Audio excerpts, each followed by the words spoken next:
So guys, andito tayo ngayon sa bike shop ng isang kaibigan na taga Cubao guys. Naimbitahan tayo dito para pakita sa atin kung paano ang setup ng kanyang shop.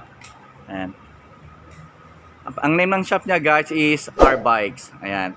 Na pag-aari ni Ace Pajardo, ni Sir Ace Pajardo guys. So halika guys, alamin natin kung ano-ano yung mga binibenta niyang bikes dito at saka para may idea tayo kung gaano katibay at gaano kamahal at kung bakit sila mahal guys. So tara guys, puntahan na natin siya. Opo. Andiyan si Sir Ace. Ay, Sir Ace. Ay, kumusta? Kumusta? Diyan na. Guys, ayan si Sir Ace Pajardo. Yan ang isa sa mga matalik nating kaibigan guys. Yan. So, Sir Ace, ano po ba yung mga may bibigyan natin sa mga viewers natin na affordable hanggang sa pinakamahal mo? Sa affordable natin, may mga available tayo ng Pro Max. Ano ba dito? Pakita natin.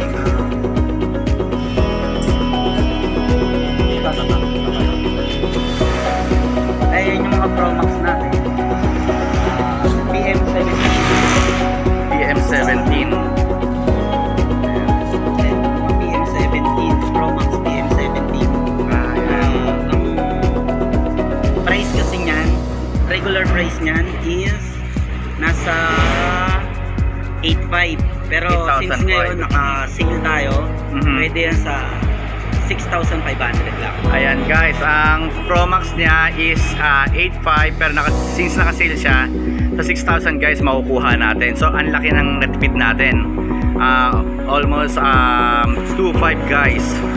Kaya panalo guys. Okay. So guys, ito yung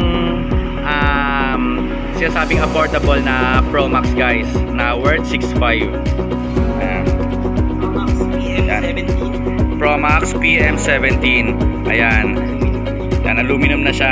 Ibig sabihin guys, magaan na siya. Ayan. Sir Ace, ano bang bakit siya mura pero quality? Unang-una aluminum siya. Then naka-disc brake na rin. Harap likod. Ayan, naka-disc brake. Disc brake. Panalo then, na. Yung sprocket niya, kung mapapansin niya, is naka 1/9 na siya. So, kung hindi niyo na kailangan mag-upgrade, tsaka naka ano na rin yung gulong niya, no? Double coat na. Tapos yung suspension niya, kung mapapansin mo, yung suspension niyan, ayan, meron na siyang lockout. Naka-lockout na. May rebounds at saka yung lockout. Ayan. Sa iba pa na hindi naka-modify, kailangan pa magganyan. Yes, oo. Pero eto instant na siya na wala. Ibig sabihin kahit na sabihin natin na medyo mura siya compare sa iba, pwede mo na rin siyang ipangsabak. So guys, panalo. Biruin mo sa halagang 6,500 guys, pwede na kayong makipagsabayan na hindi na kayo kakaba-kaba guys. So konting-konti na lang ang gagalawin nyo, hindi na kayo kailangan pang gumastos na malaki para lang makapag-upgrade. Ito almost upgraded na guys sa mababang presyo guys. Kaya kung ako sa inyo guys, sana mapasyalan niyo itong shop ng R Bikes. Ayan, tignan pa natin guys yung mga ibang brand at saka models para marami kayong choices guys. At ito naman guys, ang tinatawag na Pro Max 20 gravel bike. Ayan guys. Sir, same din ba ng price ang Pro Max PM3? From 8,500. From 8,500 siya, naka-sale siya ngayon ng 6,500 din. 6,500 din, same din sa Pro 15. Ayan guys. Pro Max PR20. Ayun. Fully aluminum na yung frame niya. Ayan, Sir, ano pinagkaiba nila dun sa kayo ng pinakita natin na Pro 15 na Pro Max? So, yung Pro Max kasi na isa kanina is mountain bike yon. Ito yung tinatawag na gravel bike. Ano po ang gravel bike naman? Ang gravel bike, kaya tinawag siya na gravel bike, mas malaki yung gulong niya kumpara sa road bike. Ayan, katulad nito, malalaki yung gulong niya. Kumpara dun sa road bike. Then para kang nag-hybrid na naka road bike na naka mountain bike. Ganun siya, yun yung purpose niya. Ayun, ibig sabihin mas malapad ang gulong nito kumpara sa kanya pinakita natin. Yes, oo. Ayun. Yung kanina, mountain bike, mas malaki ang gulong. Mas malaki, oo. Ito kasi, meron kasing road bike na maninipis yung gulong, talagang road bike lang. Ito ay gravel bike na pwede na rin kahit papano, pwede sa mga rough road kahit papano kasi makapal-kapal yung gulong niya. Ayun. Unlike ng road bike, manipis ang gulong, pang lang siya. Pang road lang siya talaga. Yun, mga espalto, ganyan. Yun yung advantage nun. Ayun. At saka sir, kumusta ba pala yung nito? Yung mga sprocket niya, then yung naka-disc brake na rin siya. Yes, naka-disc brake na rin. Harap likod. Yung sprocket naman yan, 3x9 speed na siya. 3x9 speed. 3x9 speed. So 9 isang speed niya, ganun. So, kung medyo may pera naman kayo, pwede nyo rin i-upgrade yan. Ayun, oo. Pero kung sa mga budget talaga na hinahanap nyo, ito yung the best para sa inyo. Hindi kayo papahihiyain nito dahil branded naman yan. Pro Max yan.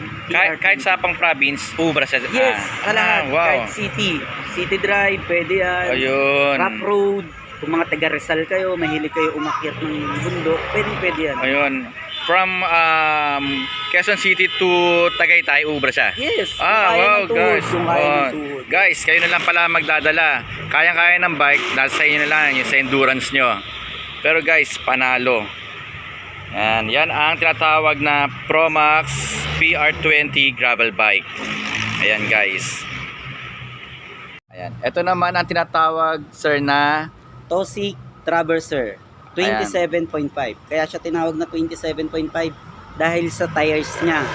Yung laki ng tires niya 27.5 lang siya. Pero kahit saan mo dalhin, pwede na rin. Depende pa rin sa endurance mo.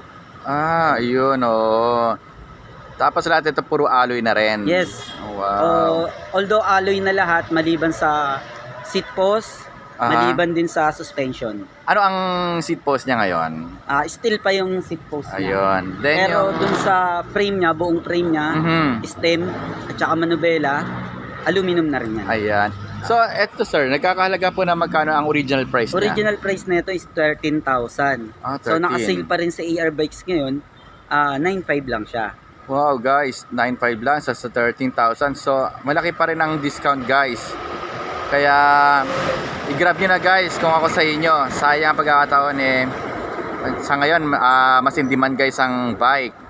At saka, yung sa price niya, syempre, kung naghahanap tayo ng better na bike, pero hindi ganun kataas ang price. So, guys, eto na ang may recommend ko sa inyo. Tsaka yung 9.5 nito, sulit na kasi gawa ng gawa ng naka-disc brake na yan, harap likod. Maliban sa disc brake, naka-hydraulic na rin yung lever nila. Yung preno niya, naka-hydraulic na. Yun guys. Hindi ang sarap sa biyahe niyan. Hindi kayo basa-basa mga ngawit. Especially sa mga sa kamay nyo. Lapitan nyo yung upuan pa lang, tignan nyo. Sa upuan pa lang, magkano na ang upuan natin. Ayan, ito, naka-disc brake. Ayan, nga. naka-disc brake na siya, harap likod. Ayan, disc brake, ayan po. Disc brake na yan. Then yung sprocket niya, hindi na rin talo dahil naka 3x9 na siya. So, sa akyatan, sa speed sa patag, laban na rin yan. Kahit saan na kayo makarating, okay na yan. Ito, katulad na ito, hydraulic na yan, Hydraulic na yung brake niyan. Yan. Dalawa, kabilaan. Yan yung nilalagyan ng oil. Yan ang isa sa mga nagpataas ng price compared dun sa kanina pinakita natin sa. Ayun. Hindi naman totally nagpataas ng price. Talagang yung si Tossic kasi is mas ahead siya ng konti kay Pro Max. Ayun, Then yung suspension niya din, ayan, mas solid ng konti ito dahil may lockout din siya tsaka rebound. Ayan, pwede niyo siyang i-adjust. Saka naka-gumball na rin yung gulong niya na ayan. Then aluminum na rin yung aluminum din yung niya, yung rim. Yan. So yun guys, visit lang kayo dito. Napakamura na ito at the same time alam ko is last piece na tong stock na to. Ayan Sana guys, mag-grab nyo na kaagad before na maunahan pa kayo ng iba guys. So check pa natin guys yung mga magandang naka-display ni Sir Fajardo. So guys, ngayon hanggang dito na lang tayo guys. At least nakita natin kung ano mga stock ni Sir Ace Fajardo, R-Bikes. So sir, baka may gusto kayong batiin? Ayun, wala naman. Shoutout sa AR Bikes.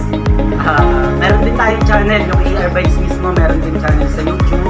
Then, pa-like and share na rin ang ating page, AR Bikes, sa Facebook. Then, pa-subscribe na rin sa ating YouTube channel, AR Bikes. So, yun, meron din tayong vlog doon na mga specs maliban dito sa vlog ni Sir Ande. Yung sa AR Bikes na vlog, full specs na ipaliwanag ko na lahat. So, kung may nagustuhan kayo dito sa mga bike na nilabas ni Sir Ray, panoorin nyo, hanapin nyo dun. Nakapokus kasi si AR Bikes sa per bike, per upload. Kaya napaliwanag ko kung specs dun sa AR Bikes.